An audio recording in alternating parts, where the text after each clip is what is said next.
propaganda en un periódico del Medio Oeste y que el anuncio decía lo siguiente: ¿podría la persona o las personas que por 2 ocasiones rompieron la cerca de mi propiedad y mataron una de mis vacas, por favor, podrían venir una vez más? Amigo, ¿qué hace usted cuando alguien le hace una maldad? Le invita para que se la hagan de nuevo y entonces usted poder desquitarse. Miremos lo que nos dice Mateo 18, empezando en el verso 15. Por lo tanto, si tu hermano peca contra ti, ve y repréndele estando tú y él solos. Si te oyere, has ganado a tu hermano. Mas si no te oyere, toma aún contigo a 1 o 2, para que en boca de 2 o 3 testigos conste toda palabra. Si no los oyere a ellos, dilo a la iglesia. Y si no oyere a la iglesia, tenle por gentil y publicano. De cierto os digo que todo lo que atéis en la tierra será atado en el cielo, y todo lo que desatéis en la tierra será desatado en el cielo. Otra vez os digo que si 2 de vosotros se pusieren de acuerdo en la tierra acerca de cualquier cosa que pidieren, les será hecho por mi Padre que está en los cielos. Porque donde están 2 o 3 congregados en mi nombre, allí estoy yo en medio de ellos. Entonces se le acercó Pedro y le dijo: Señor, ¿cuántas veces perdonaré a mi hermano que peque contra mí? Hasta 7. Jesús le dijo: no te digo hasta 7, sino aún hasta 70 veces 7. Hoy quiero compartir con usted acerca de cómo curar, sanar y restablecer relaciones rotas. Y yo creo que todos quienes hemos estado sirviendo a nuestro Salvador por mucho tiempo, tendremos un número de experiencias de quienes nos han hecho daño.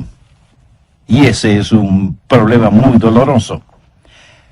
La palabra pecar significa literalmente no dar en el blanco, o estar fuera de los límites de algo, o transgredir.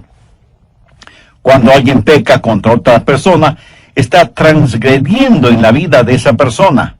La relación se rompe y cualquier comunión es cercenada. Ahora, déjeme decirle por qué esto es un problema doloroso. En primer lugar, porque ofende a Dios el Padre. Mi papá tuvo un hermano que nunca visitó nuestra casa. Él vivía en Denver, en Colorado, y un día vino a West Palm Beach, en la Florida, para visitarnos. Mi madre se pasó toda la noche cocinando un pavo, y yo tuve que dormir con mi hermano mayor. Ambos, aunque éramos jóvenes, éramos bastante grandes. Yo jugaba fútbol norteamericano, y él recién había regresado después de haber estado en el ejército. Y tuvimos que dormir los dos en una cama pequeña para que la otra cama pudiera ser usada por nuestro visitante. A la medianoche, al darse vuelta mi hermano en esa estrecha cama, me quitó la cobija. Yo estiré la mano y se la quité. Él me golpeaba con su rodilla y yo le molestaba con mi codo. Y así nos pasamos casi toda la noche. Mamá, que como dije estaba preparando el pavo, al oír la bulla que hacíamos en el dormitorio, vino, abrió la puerta de nuestro cuarto, encendió la luz y ve que mi hermano tenía un ojo hinchado y que un hilito de sangre salía de su nariz. Ella me miró inmediatamente y señalándome con un cucharón grande y largo que tenía en su mano me dijo: mira lo que le has hecho a tu hermano. Y yo me defendí diciendo: pero mamá, él comenzó. Y ella, autoritativa, me dijo: cállate. Y con el cucharón me dio un fuerte golpe en el pecho, y otro golpe en la espalda, y otros golpes en los brazos, y si no me agacha a tiempo, me hubiera dado con el cucharón en la cabeza. ¿Cree que ella, después de esa demostración de samurái femenina, se mordió los dedos diciendo: ¿qué es lo que he hecho a mi pobre Adrián? De ninguna manera. A la mañana siguiente, cuando nos reunimos para desayunar, mi hermano tenía una toalla cubriendo su cabeza y en mi brazo se podía todavía ver la huella del cucharón. Y ahí está nuestro tío que nos visitaba por primera vez mirándonos sorprendido. Mi papá estaba realmente muy molesto y mi madre humillada. Y nosotros dos avergonzados. Y como dice el dicho en relación con los perros derrotados, nos sentíamos con el rabo entre las piernas, más bien entre las patas. Y me pregunto si en el cielo no se avergonzará sobre la forma en que algunos de los hijos de Dios se comportan. Quiero decir, creo que avergonzamos a Dios el Padre cuando no nos llevamos bien entre hermanos y hermanas. Y no estoy hablando de relación sanguínea. Eso deshonra al Padre, pero también desanima a los creyentes. No hay nada peor que estar en una iglesia donde no existe armonía. Y no existe nada más dulce y atractivo que estar en una iglesia en donde la armonía es evidente entre todos. El Salmo 133:1 dice: mirad cuán bueno y cuán delicioso es habitar los hermanos juntos en armonía.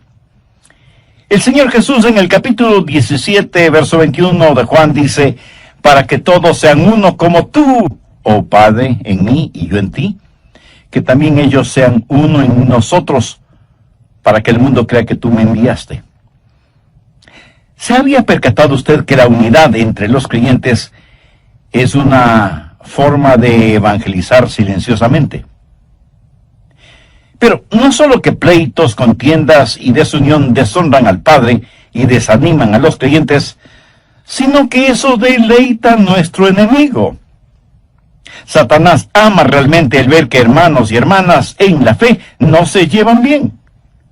La causa de Cristo sufre más por la falta de armonía y unidad en las iglesias que por las falsas doctrinas. Ahora, si usted quiere resolver ese problema, necesita tener la perspectiva apropiada. Mateo 18:15 dice: por tanto, si tu hermano peca contra ti, ve y repréndele estando tú y él solos. Si te oyere, has ganado a tu hermano. Cuando hablo de perspectiva apropiada, tengo en mente tres cosas. Lo primero que usted necesita hacer es considerar su relación con esa persona que ha pecado contra usted. Puede ser su hermano o hermana en la carne, o puede ser su hermano o hermana en la fe, quienes, como usted, llaman a Dios Padre. Y usted necesita considerar esa relación. Y usted puede arguir sobre este punto diciendo: pero él o ella no son mis hermanos espirituales. Nunca se han salvado, aunque son miembros de la iglesia. Bueno, si no son sus hermanos en Cristo, entonces quiere decir que están ciegos espiritualmente y por lo tanto caminan al infierno. ¿No es eso una razón muy poderosa para que usted ore más intensamente por ellos? Pero si él o ella son sus hermanos espirituales, el hacerles daño es hacerse daño a usted mismo, porque tanto ellos como usted son miembros del cuerpo de Cristo. Así que considere esa relación. No importa lo que una persona haga o cuánto le hayan hecho daño, ellos necesitan más de su amor. Veamos primera de Juan 3:16. En esto hemos conocido el amor, en que Él puso su vida por nosotros. También nosotros debemos poner nuestras vidas por los hermanos. Y en Gálatas 6:10 Pablo dice: así que, según tengamos oportunidad, hagamos bien a todos, y mayormente a los de la familia de la fe. Cuando usted está desarrollando una perspectiva apropiada, primero considera la relación, segundo considera la responsabilidad, que es lo que leímos en Mateo 18:15. Por tanto, si tu hermano peca contra ti, ve y repréndele estando tú y él solos. Si te oyere, has ganado a tu hermano. Escúcheme, cada creyente que fracasa es la responsabilidad de otro creyente. Cuando un hermano o hermana fracasa, otro hermano o hermana deben ayudarle a levantarse, porque la Biblia dice en Gálatas 6:1, hermanos, si alguno fuere sorprendido en alguna falta, vosotros que sois espirituales, restauradle con espíritu de mansedumbre, considerándote a ti mismo, no sea que tú también seas tentado. Así que considere su relación tanto como su responsabilidad. Si alguien le ofende, es su responsabilidad el tratar de arreglar positivamente esa relación. Y cuando considere su relación y su responsabilidad, es muy importante que se considere a usted mismo. Veamos nuevamente Gálatas 6:1. Hermanos, si alguno fuere sorprendido en alguna falta, vosotros que sois espirituales, restauradle con espíritu de mansedumbre, considerándote a ti mismo, no sea que tú también seas tentado. Ahora, ¿cómo se considera usted mismo? Si usted va a tratar de enderezar la vida de alguien, ¿es usted culpable del mismo pecado? El apóstol Pablo dijo en Romanos 2, los primeros 3 versos, por lo cual eres inexcusable, oh hombre, quien quiera que seas tú que juzgas, pues en lo que juzgas a otro, te condenas a ti mismo. Porque tú que juzgas, haces lo mismo. Mas sabemos que el juicio de Dios contra los que practican tales cosas es según verdad. Y piensas esto, oh hombre, que tú que juzgas a los que tal hacen y haces lo mismo, que tú escaparás del juicio de Dios. En otras palabras, Pablo está diciendo, ¿cómo podemos atrevernos a juzgar a otra persona del mismo pecado del cual nosotros somos culpables? También hay que considerar el tiempo que invertimos orando por esa persona que ha pecado contra nosotros, y debemos recordar lo que dijo Samuel. Así que, lejos sea de mí que peque yo contra Jehová, cesando de orar por vosotros. Y no solo que debemos orar por aquellos que han pecado contra nosotros, sino que debemos preguntarnos, ¿hemos sido nosotros mismos un buen ejemplo para ellos? Por favor, anote Hebreos 12:13. Y haced sendas derechas para vuestros pies, para que lo cojo no se salga del camino, sino que sea sanado. O sea que si su vida no es un buen ejemplo, la vida de alguien más puede ser eternamente afectada.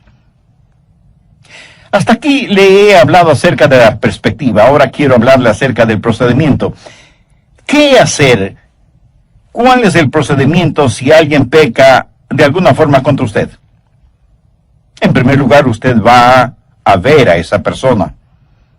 Enfatizaré nuevamente lo que dice Mateo 18:15. Por tanto, si tu hermano peca contra ti, ve y repréndele estando tú y él solos. ¿Lo entiende? Usted lo visita privadamente. Si alguien peca contra usted, no lo divulgue a los 4 vientos. Vaya donde la persona que le ofendió y no se lo diga a nadie. ¿Por qué? Simplemente porque los demás podrían considerar lo suyo solo como un chisme. Mire lo que dice Proverbios 16:28.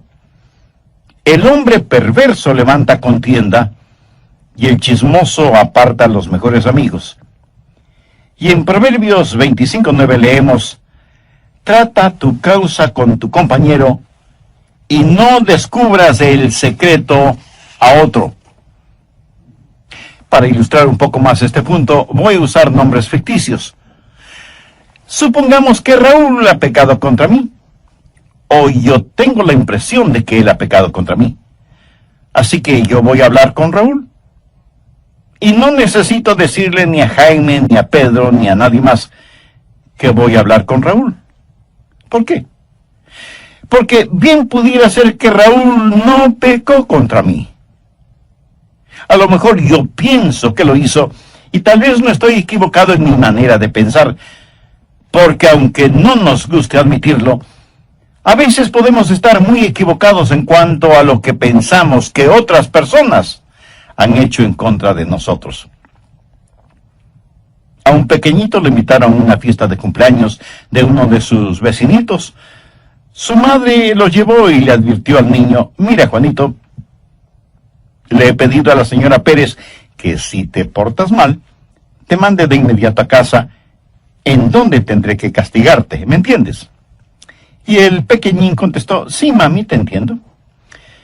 No habían pasado ni 10 minutos cuando la señora Pérez trae a Juanito de regreso a casa, en donde su mamá, sin averiguar nada, le da unas cuantas y fuertes nalgadas a su hijito. Luego, disgustada, le pregunta, dime, ¿qué es lo que hiciste de malo para que te traigan de regreso a casa? Y Juanito, entre sollozos, responde, nada, mamá, solo que la fiesta de cumpleaños es mañana. A veces asumimos cosas que no son verdad. Y cuando confronto a una persona, a lo mejor me diga, no, Adrián, eso es lo que tú piensas. Pero déjame darte los hechos tal y como son. Así que cuando voy a hablar con Raúl, lo voy a hacer en forma privada y afectuosa. La prueba más grande de amor hacia un hermano es, ¿está usted listo a confrontarle si es que ha pecado contra usted? Mire lo que dicen los versos 5 y 6 de Proverbios 27. Mejor es reprensión manifiesta que amor oculto. Fieles son las heridas del que ama, pero inoportunos los besos del que aborrece. Ahora, cuando usted va a hablar con un hermano o una hermana, no va para regañarlos. La Biblia dice claramente en Mateo 18:15 que debemos ir a ganar a un hermano, no para condenarlo. El perdonar no es una virtud natural, es algo sobrenatural. Y si no es fácil perdonar a quienes nos hayan ofendido, aunque nos pidan perdón, imagínese lo sobrenatural que es el que usted le pida perdón a la persona que le ha ofendido o ha pecado contra usted. ¿Sabe que eso es exactamente lo que sucede entre Dios y los seres humanos? Nosotros hemos ofendido a Dios, hemos pecado contra Él. Y es Él quien no solo que nos perdona, sino que nos restaura para que tengamos amistad y comunión con Él. Y cuando tiene que disciplinarnos, lo hace con un corazón quebrantado, pero nos disciplina por nuestro propio bien. ¿Tiene usted a Jesús en su corazón? ¿Le ha recibido ya como su Salvador y Señor? Usted puede tener comunión íntima con Él ahora mismo si se arrepiente de sus pecados, le pide perdón y toma la decisión de permitir que Cristo controle y dirija su vida. Agradézcale al Señor Jesucristo por lo que Él hizo a favor suyo en la cruz del Calvario y pídale que le ayude a vivir una vida digna de Él. Si alguien peca contra usted o le hace algún daño, ¿sabe cuál es la reacción de nuestra naturaleza humana? Si es que hemos superado aquello de ojo por ojo y diente por diente, entonces, como si estuviéramos practicando una virtud, decimos, él o ella pecó contra mí. Y si quiere que le perdone, debe venir a pedirme perdón. Pero que yo vaya a buscarle para perdonarle, jamás. Pero es exactamente eso lo que la Biblia dice que debemos hacer y hacer. Antes sed benignos unos con otros, misericordiosos, perdonándoos unos a otros como Dios también os perdonó a vosotros en Cristo. Permítame hacerle una pregunta. ¿Dios le buscó a usted? Por supuesto que sí. ¿Por qué amamos a Dios? Porque Él nos amó primero. Mire lo que Pablo dice en Romanos 5:8, mas Dios muestra su amor para con nosotros en que siendo aún pecadores, Cristo murió por nosotros. Ahora si alguien peca contra nosotros, no podemos darnos el lujo de esperar que ellos vengan a nosotros, nosotros vamos a ellos. ¿Y cómo realizamos esa visita? La hacemos en forma privada, amorosa y humildemente, con el espíritu de Gálatas 6:1. Hermanos, si alguno fuere sorprendido en alguna falta, vosotros que sois espirituales, restauradle con espíritu de mansedumbre, considerándote a ti mismo, no sea que tú también seas tentado. Evidentemente Simón Pedro estuvo escuchando todo esto, Y se puso a pensar, porque sabía que algunos habían pecado contra él, así como él había pecado contra otros. Y estuvo pensando, ¿cuál es el límite en este asunto? Veamos Mateo 18:21. Entonces se le acercó Pedro y le dijo, Señor, ¿cuántas veces perdonaré a mi hermano que peque contra mí? Hasta 7 veces. En la mente de Pedro, este asunto del perdón debía tener un límite, porque él creía que no se puede perdonar indefinidamente, porque mientras más una persona peca, menos son las posibilidades de perdón. Es decir, llega un momento en que hay que decir, basta, no más. Y Jesús le dijo que esto del perdón no es un asunto de matemáticas. Jesús le dijo, no te digo hasta 7 veces, sino aún hasta 70 veces 7. Esto es algo interesante porque la verdad del asunto es que si usted perdona genuinamente a una persona una vez, entonces ese pecado debe desaparecer para siempre. Y si le vuelven a ofender de la misma manera, es como que si le ofendieran o pecaran contra usted por primera vez.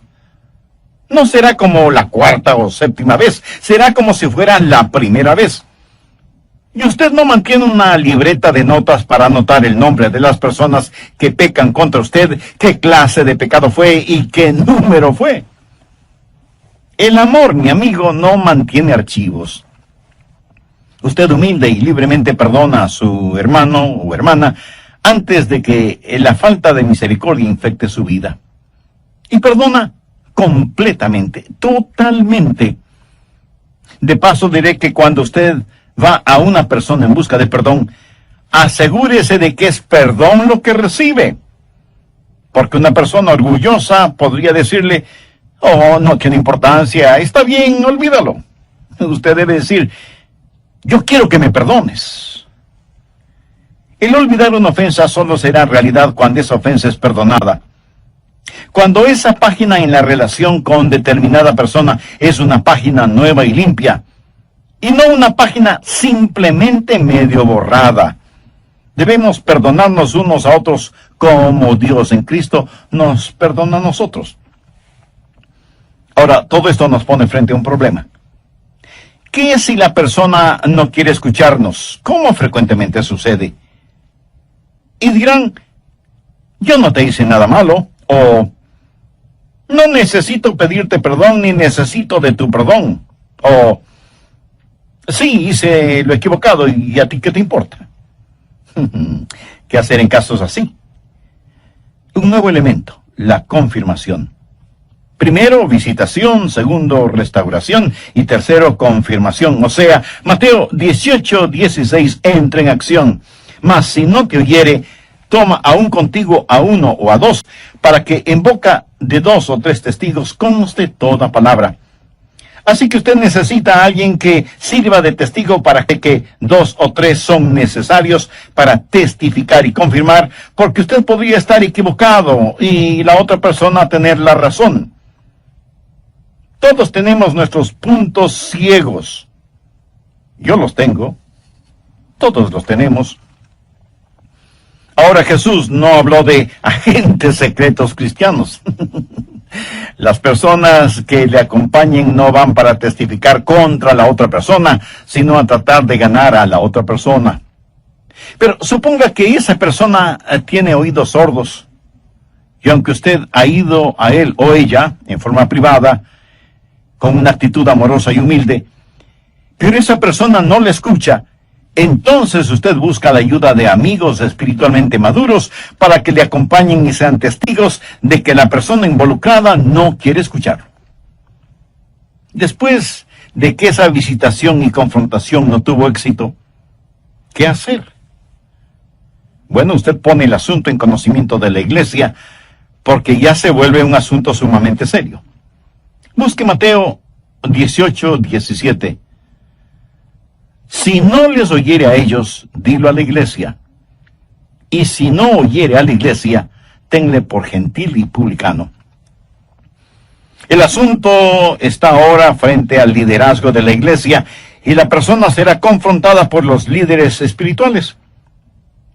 Pero nunca pierda de vista que el objetivo no es condenar a esa persona, sino recuperar a esa persona y que sea desafiada a un profundo examen de conciencia. Al mismo tiempo, la iglesia debe examinarse para saber si en verdad está administrando a las necesidades emocionales y espirituales de esa persona y si se ha tomado como responsabilidad seria el orar por ella, por su arrepentimiento y por su restauración. Y si con todo este procedimiento la persona tampoco escucha a la iglesia, ¿cuál es el próximo paso? La segunda parte del verso 17 tiene la respuesta. Y si no oyere a la iglesia, tenle por gentil y publicano.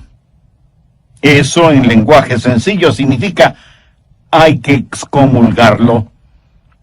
Los gentiles eran las personas que no pertenecían a la fe judía. Los publicanos, sin embargo, eran los cobradores de los impuestos y se les consideraba completamente deshonestos. Ser llamado publicano era sinónimo de charlatanería, de estafa, de buscar únicamente ganancias personales.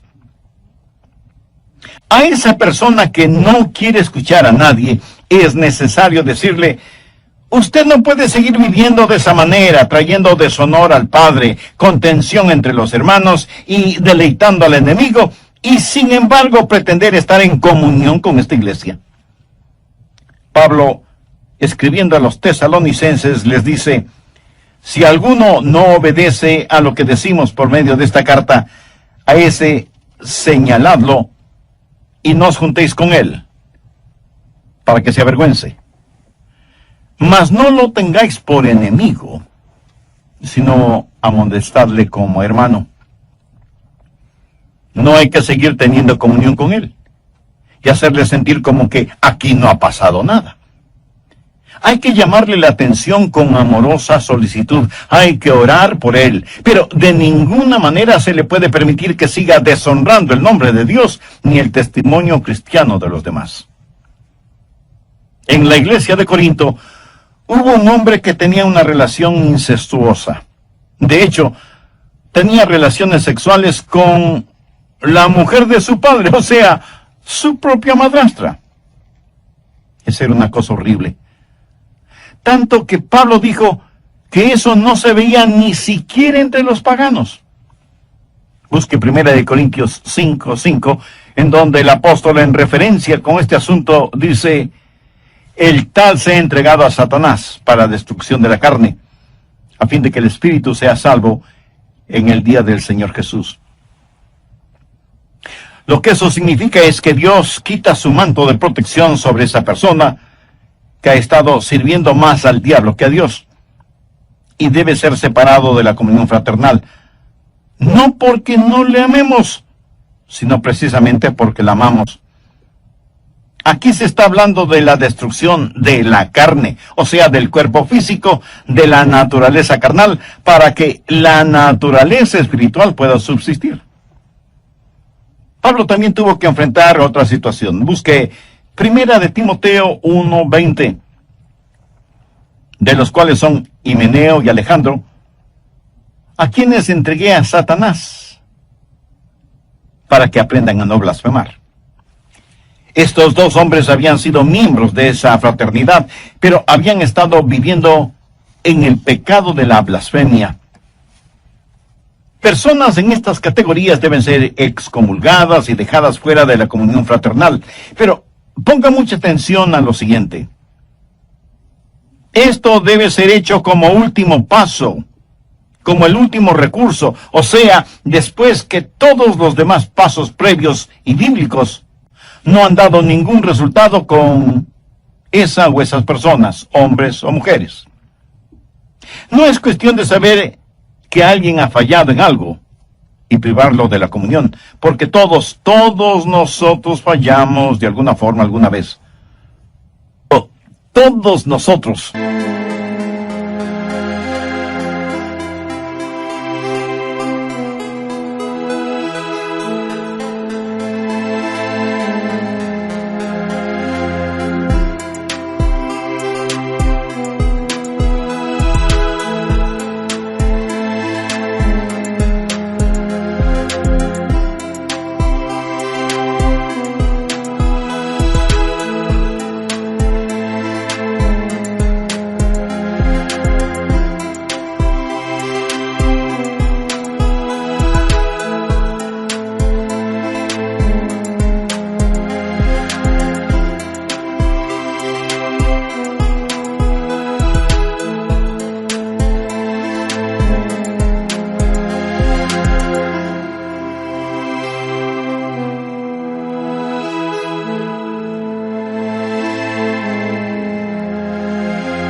Aun aquellos que se creen lo mejor de lo mejor, caen, fracasan, pecan.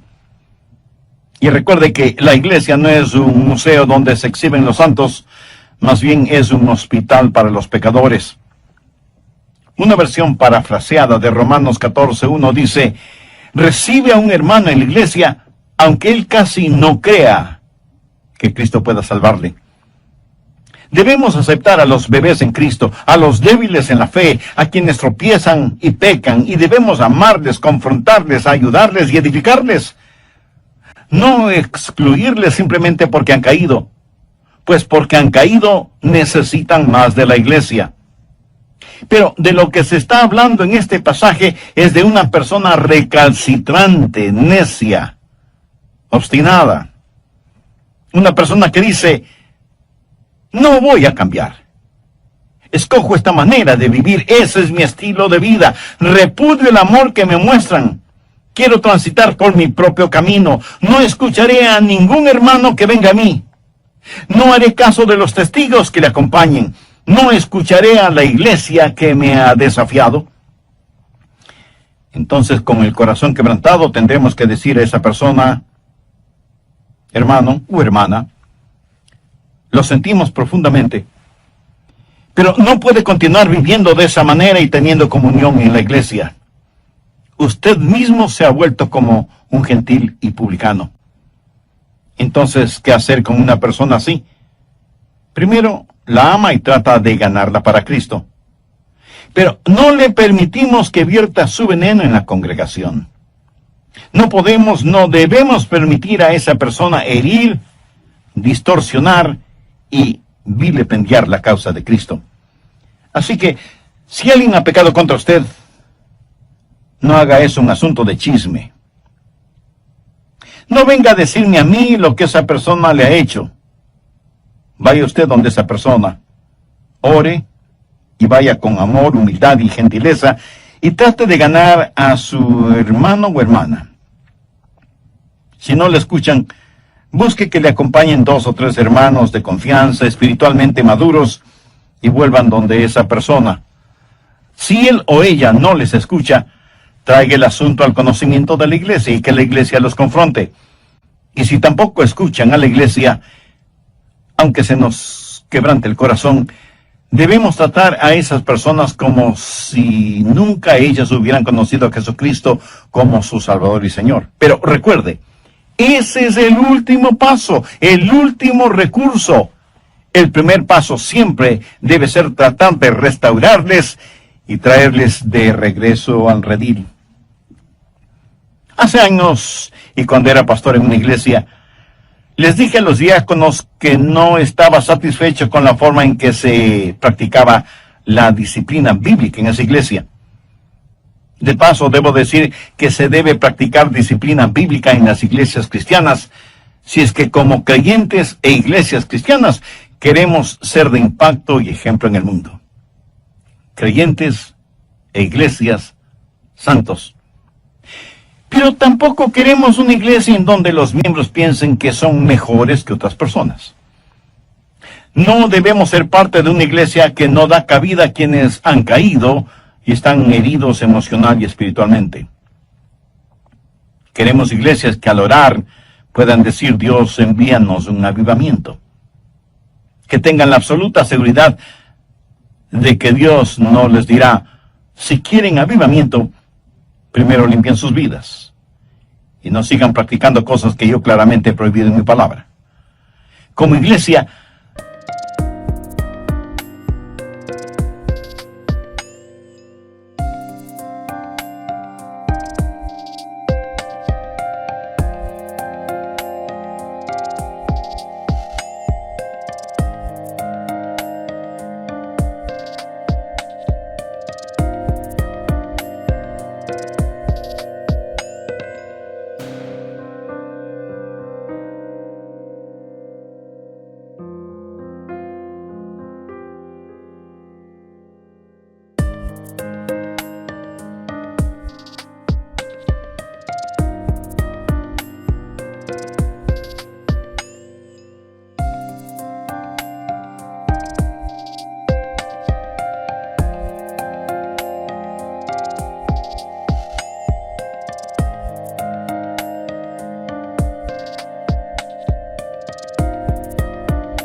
Debemos ayudar a aquellos que están luchando espiritualmente y a aquellos que han caído. Pero, por otro lado, como iglesia debemos tener parámetros espirituales, éticos y morales y cumplirlos.